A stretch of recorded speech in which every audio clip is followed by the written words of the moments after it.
ఈ జూబ్లీస్ ఎలక్షన్లో ఎవడైతే మాకు 5,000 ఇస్తాడో వాడికే ఓటేస్తాం.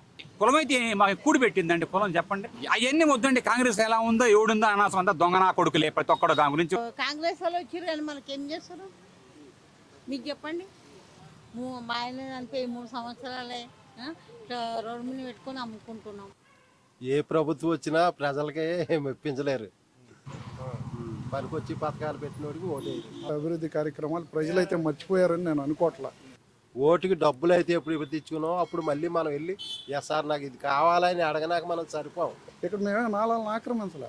ఇద్దరు మంత్రులు కనీసం ఒక హైడ్రా కమిషనర్ని కూడా కంట్రోల్ చేయలేకపోయారు. కాంగ్రెస్ ఫామ్ లో ఉన్నా కానీ ఏం లేదు, ఏమున్నా ఏం లేదు, అన్ని ఫెయిల్. అన్ని 6 గ్యారెంటీలు కాదు, అసలు ఒక గ్యారెంటీ కూడా ఏం కాలేదు, అవి కావు కూడా. ఇప్పుడు పిచ్చోళ్ళు ఎవరు లేరు. ఇప్పుడు 100% కాంగ్రెస్. ఇల్లు ఇక్కడే, అడ్రస్ కావాలండి. ఇప్పుడు మళ్ళీ వీళ్ళు కాంగ్రెస్ వాళ్ళు వచ్చారు కానీ మనకి ఏం చేస్తారు మీకు చెప్పండి. మీకు చెప్పండి సార్ ఏది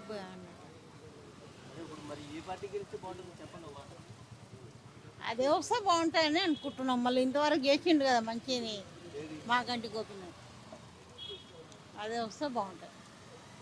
ఎందుకంటే ఇప్పుడు మాకు బీద వాళ్ళకి పింఛన్, బత్తాలు చనిపోయిన వాళ్ళకి పింఛన్ చేస్తే బాగుంటుంది కదా, చేయట్లేదు. 2,000, 3,000, 4,000 అని అన్నారు. 1 రూపాయి కూడా లేదు. 3 సంవత్సరాల నుంచి పెట్టినాం మేము. మనకేది మంచిగా ఉంటే అదే కదా. మనకి ఇంతవరే మాకు ఇట్లా బత్తాలు చనిపోయిన వాళ్ళకు మా ఆయన చనిపోయి 3 సంవత్సరాలే ఇట్లా రోడ్డు మీద పెట్టుకొని అమ్ముకుంటున్నాం. ఏం లేదు, అమ్ముకుంటే నడుస్తా లేకుంటలేదు, పింఛన్ లేదు, ఏం లేదు. 4,000, 3,000 అవన్నీ అన్నీ అని ఏది ఈయన వచ్చినాక ఇంకా 3 ఏళ్ళే ఏముంది, ఏం రావట్లేదు. రైతు బంధు కూడా పడుతుంది, పడట్లేదు.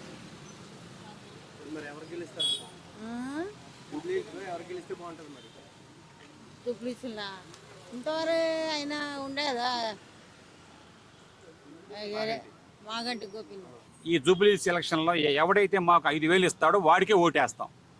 మాకు దాని గురించి మేము తిరగాలంటే ఆ పార్టీ వాడు మాకు రోజు 10,000 రూపాయలు ఇస్తే మేము తిరుగుతాం ఆ పార్టీ తరఫున, అంతే. దాంట్లో మాత్రం ఎలాంటి ఇదేం లేదు. వాడు ఏది మాకు చేసి వచ్చేది ఏం లేదు. వాళ్ళు ప్రతి ఒక్కడు వచ్చి మీ కులం కదా, మీ కులమైతే మాకు కూడి పెట్టిందండి కులం, చెప్పండి.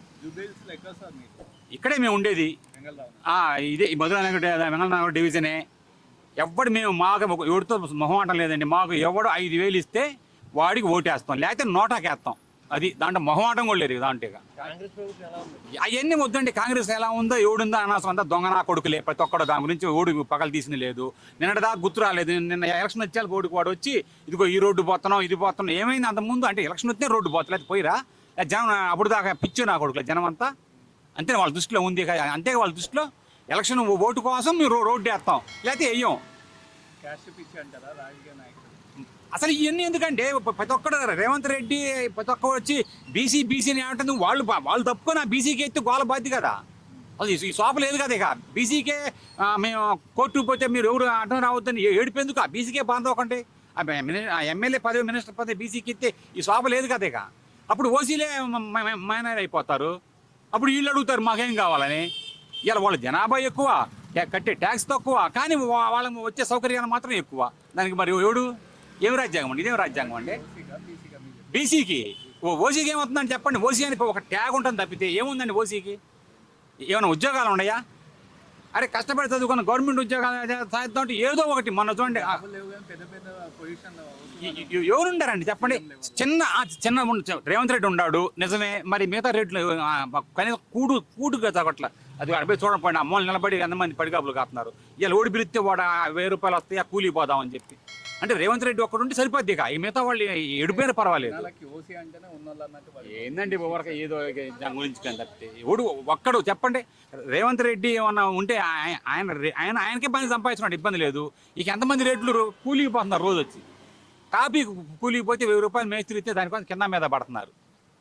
అలాంటి వాడికి ఒక్కడికి ఇల్లు ఇచ్చాడంటే ఎంతసేపు ఉండే వాచ్మెన్లకి, ఎస్సీలకి, బీసీలకి తప్పితే ఓసీలో ఒక్కడ చెప్పి ఇల్లు ఇచ్చాము, డబుల్ బెడ్రూమ్ ఇల్లు ఇచ్చామని చెప్పేది ఏంటంటే ఓసీలో లేని వాళ్ళు ఉంటారు, బీసీలో లేని వాళ్ళు ఉంటారు అని చెప్తారు. అవును కరెక్టే కాదంట. దానికి అసలు ప్రతి ఒక్కరు కొంచెంసేపు ఉండే వాడు ఆ పదవిలో ఉండటానికి కులాన్ని అడ్డం పెట్టుకొని ఎవరికి వాడు బయటపడుతున్నారు. వాడు మాగంటి గోపినాథ్ ఉన్నాడు, ఆయన కమ్మోరు అని చెప్పి ఇది చేశాడు. ఆయన ఎన్నికైన తర్వాత కమ్మోడికి ఒక్కడికి పని చేయలేదు. ఆయన ఏ పని చేయలేదు కమ్మోరికి. ఎందుకు మరి అది ఒకటి లేనిపోయింది. మళ్ళీ ఇలా ఆయన భార్యకి అంటే ఆడు సత్తి కూడా భార్య ఇక రెండో వాడు లేడం బట్ కార్యకర్త లేడు ఇక ఓడు మన ఇటు దామని ఇటు భార్య ఆమె సత్తి ఆమె కొడుకు అంటే వాళ్ళకి ఇదే మాట వంశపర్యాయమే. ప్రజాస్వామ్యం చెప్పటం వంశపర్యాయం చేసుకోవటం అనమాట. ఫైనల్గా నోటా కన్నా లేకపోతే 5,000 ఇవ్వాలి. ఎవడు 5,000 ఇస్తే వాడికి వేస్తామండి ఓటు. దాని గురించి ఇది మొహమాటం లేదు. ఎవడు మాకు టీఆర్ఎస్ లేదు, బీజేపీ లేదు, ఎవడు ఇచ్చినా సరే ఎవడు 5,000 ఓటు ఇస్తే వాడి డబ్బులు ఇస్తే వాడికి ఓటేస్తాం. ఏ ప్రభుత్వం వచ్చినా ప్రజలకే మెప్పించలేరు. బిఎస్ఆర్ అయినా మెప్పించలేదు, కాంగ్రెస్ అయినా బీజేపీ అయినా ప్రజలకి ఎన్ని ఇచ్చినా ఏం సరిపోవు. ఈ పథకాలు ఇస్తమే సొంత తప్పు. విద్య వైద్యం ఆ రెండు ఇస్తే సరిపోతుంది. కానీ ఏంటంటే ఒకడు పెట్టాడు అనుకో, ఆడు గెలవేమని భయవాడికి. మేము పథకాలు ఏమైనా విద్య వైద్యం స్ప్రే ఇస్తానంటే ఆడికి ఎవరు ఓటు, పథకాలు ఇస్తానంటే వాళ్ళకి వేస్తారు ఓటు. పిచ్చి పథకం ఇంకా అన్నీ మామూలు అండి. పిచ్చి పథకాలు ఎవడైతే పెట్టారో వాళ్ళకే ఓట్లు. పనికొచ్చి పథకాలు పెట్టినోడికి ఓటు వేయరు. పథకాలు అవి మంచి కాదంటారు. మంచి ఈ ఉచిత పథకాలన్నీ కూడా వేస్ట్. ఒక హాస్పిటల్కి వెళ్ళాం, లక్షలు ఖర్చు అవుతున్నాయి. అది ఒకటి చేయొచ్చు. చదువుకోవాలి, చిన్న పిల్లల్ని ఎత్తే 40-50 వేలు వేస్తున్నారు ఫీజు. అవి ఉచితనే చెప్పించాలి. ఆ రెండు చేస్తే ప్రజలు సరిపోద్ది.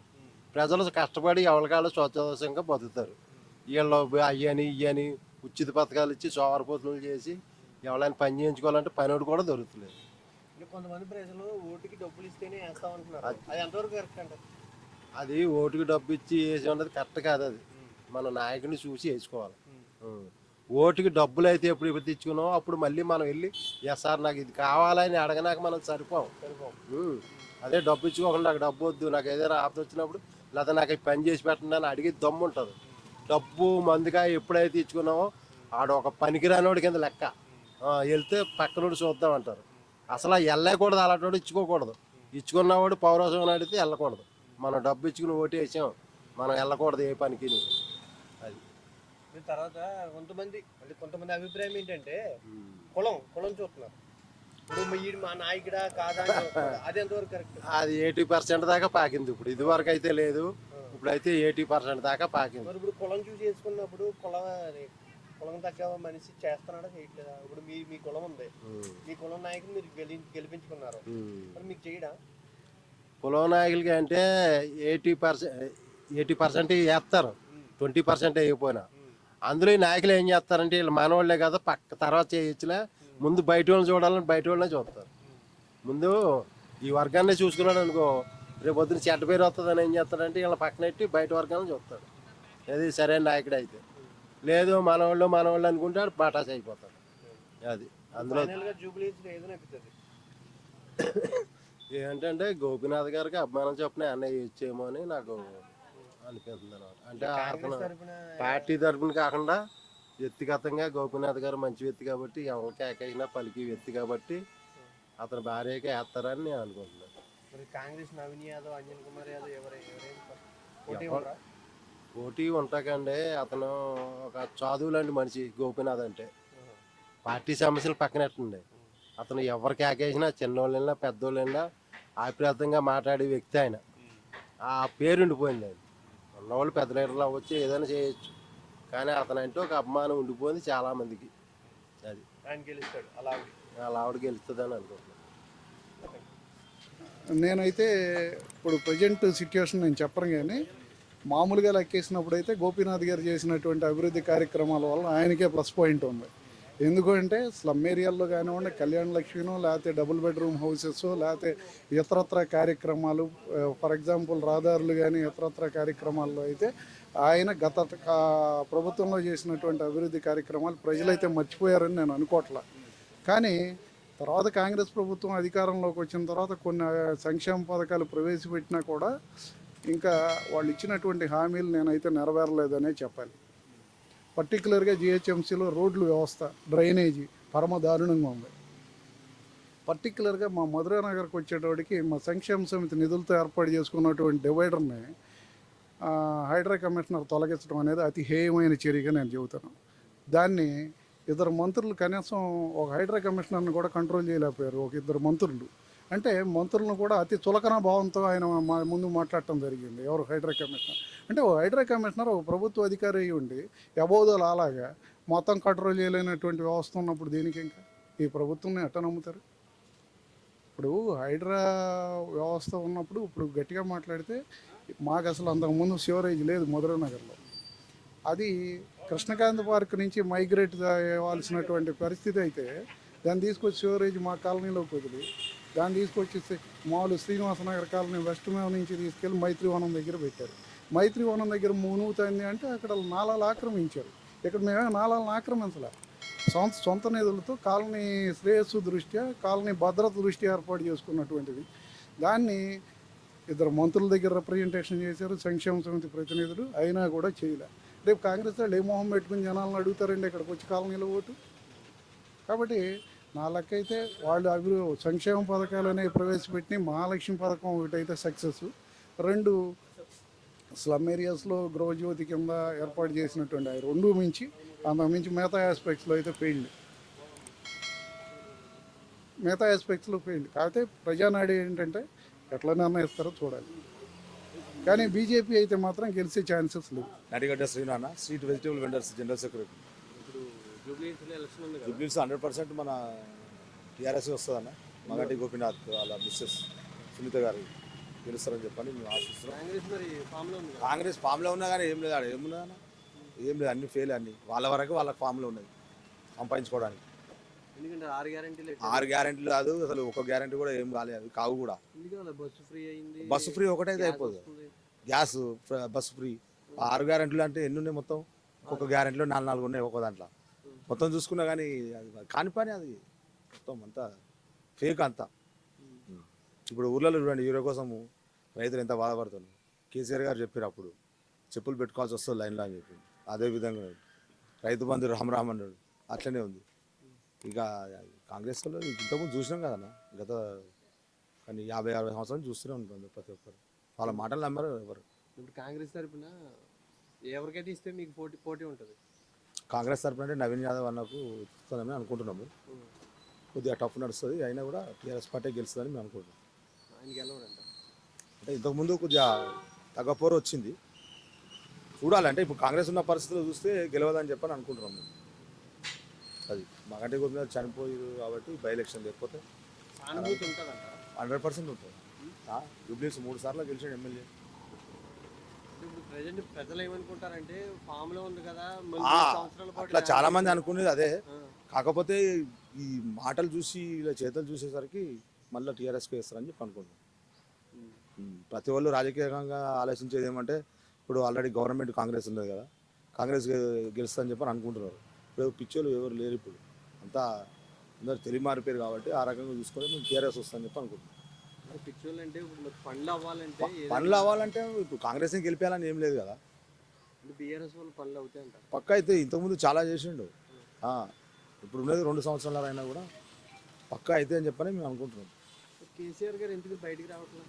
కేసీఆర్ గారు అంటే ఇప్పుడు ఆయన కొద్దిగా ఆయన ఆరోగ్యం బాగాలేదని చెప్పని, అంటే అప్పుడు ఎలక్షన్ అయిన కానీ రావట్లేదు కదా. అంటే కొద్దిగా వాళ్ళ ఓన్ బాగోపోతే 10 రోజులు బాగోదు, 15 రోజులు బాగోదు, కొద్దిగా ఓన్ ఒపీనియన్ ఉంటాయి కదా కొన్ని. అది ఏందనేది కూడా కొద్దిగా మనకు తెలవాలంటే ఆయన ఫామ్ హౌస్లోనే ఉంటున్నారు. ఎందువల్ల ప్రజల్లోకి ఎందుకు రావట్లేదు చెప్తున్నా కదా, కొద్దిగా వాళ్ళ ఓన్ ఒపీనియన్స్ ఉంటాయి, మనకు బయట తెలియదు కదా. ఓన్ కదండి. ఇప్పుడు ఆయన రాజకీయాల్లో ఉన్నారు, రాజకీయంలో ప్రజలతో నడుస్తున్నారు, 10 సంవత్సరాలు పరిపాలన చేశారు. మరి ఇప్పుడు ప్రజలను సడన్ గా వదిలేసి ఫామ్ హౌస్ లో కూర్చుంటే అదే సమస్యలను ఎవరు సమస్యలు పట్టించుకోవడానికి ఉన్నారు కదా. కేటీఆర్ గారు ఉన్నారు, హరీష్ రావు గారు ఉన్నారు, వాళ్ళు సరిపోతారు కదా. అంటే వాళ్ళు మాట్లాడారు. ఓకే, నాయకుడు అనేవాడు ఈయనే కదా. నాయకుడు ఈయననే, వీళ్ళకి సమాధానం చెప్తే ఆయనకు సమాధానం చెప్పినట్టే కదా. అసెంబ్లీకి వెళ్తే అసెంబ్లీలో ప్రశ్నించాలన్నా ఈయనే ప్రశ్నించాలి. ఇప్పుడు ఆయనే ప్రశ్నించాలని ఏమున్నదన్న? ఇప్పుడు ఆపోజిషన్ లో ఉన్న వాళ్ళు ఇద్దరు ఉన్నారు కదా, వేరే వాళ్ళు ప్రశ్నించడానికి పైన ఉన్నది వాస్తవమే. అంటే ఆయన కొద్దిగా ఏమన్నా నామూషిగా ఏమన్నా అనుకుంటున్నారేమో, అది ఓన్ ఒపీనియన్. అందుకే అంటున్నారు ఏ రకంగా ఉన్నది అనేది మనకు కొద్దిగా అవగాహన లేదు. అంటే ఆయన ఫామ్ లో ఉంటేనే ప్రజల్లోకి వస్తారంటారు. ఫామ్లో అంటే పెద్ద మనిషి కదా అన్న, అన్ని రకాలుగా మనం ఆలోచించాలి కదా. ఆయన కొద్దిగా మొన్న ఎలక్షన్ అయిపోయినా కొద్దిగా జారి పడిపోతే కొద్దిగా వెన్ను ఇదని చెప్పని అయింది. కొన్ని రోజులు ఇంట్లో ఉన్నారు, వాతావరణం ప్రశాంత వాతావరణంలో ఫామ్ హౌస్లో ఉంటున్నారు. మరి ఎప్పుడు వస్తారు బయటికి? వస్తారంటే వస్తారు, ఇక కొద్దిగా టైం ఉన్నది ఇంకా దానికి కూడా. ఓకే, మీ పేరేంటండి సార్? గారపాటి ఓం సతీష్ అమ్మ. అది ఇప్పుడు జూబ్లీస్ లో బై ఎలక్షన్ ఉంది కదా. అవును, అది ఏ పార్టీ గెలుస్తుంది అనుకుంటున్నారు? 100% కాంగ్రెస్. ఎందువల్ల? వాళ్ళకుండే వ్యూస్ వాళ్ళకున్నాయి. బీఆర్ఎస్గా నెగిటివ్ ఉంది, 2nd ప్లేస్ వస్తుంది BRS, BJP 3rd place. Gopinath గారు ఏం చేయలేదా? చేశారా లేదా అనేది ఆయనకి తెలుసు, బీఆర్ఎస్ వాళ్ళకి తెలుసు. ఆయన ఎక్కడెక్కడ చేశాడో అక్కడ వస్తుందేమో. కాంగ్రెస్ వాళ్ళ వ్యూహం కాంగ్రెస్కి ఉంది, 100% కాంగ్రెస్. ఎక్కడంటే ఇక్కడే ఇదే ఓటర్, నేను జూబ్లీహిల్స్ ఓటర్నే, ఇల్లు ఇక్కడే. అడ్రస్ కావాలండి? మామూలుగా నేను జూబ్లీహిల్స్ కాన్స్టిట్యున్సీ ఓటర్ని. గెలిచేది అయితే కాంగ్రెస్ లేదా బీఆర్ఎస్ కదా, రెండింటి మధ్యనే పోటాపోటీ. బీజేపీ కూడా 0.